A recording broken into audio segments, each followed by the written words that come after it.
an intermittent fasting component to it, but it also has a circadian component to it because you try and eat all your meals during a time when your metabolism is optimal.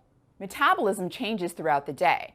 For example, when healthy adults eat identical meals in terms of both their caloric content and macronutrient content for breakfast, lunch, and dinner, their postprandial glucose levels are the lowest in the morning after breakfast and the highest in the evening after dinner, even though the meals are 100% identical.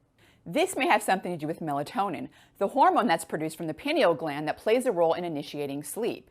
If our circadian conditions are optimal, meaning we aren't bathing ourselves in bright blue light before bed, our bodies naturally start to produce melatonin around 2 to 3 hours before we go to sleep. Melatonin has been shown to bind to receptors on the pancreas, and this signals to the pancreas to stop producing insulin. That means that our blood glucose levels will remain elevated because glucose is not getting taken up into our cells. I previously had a discussion with the expert on time-restricted eating, Dr. Sachin Panda, and he discussed how melatonin plays a role in blood glucose regulation. So this is where it becomes a little bit complicated because, as you said, there is day and night transition. And we know that in the evening, as our body prepares to sleep, our melatonin level begins to rise.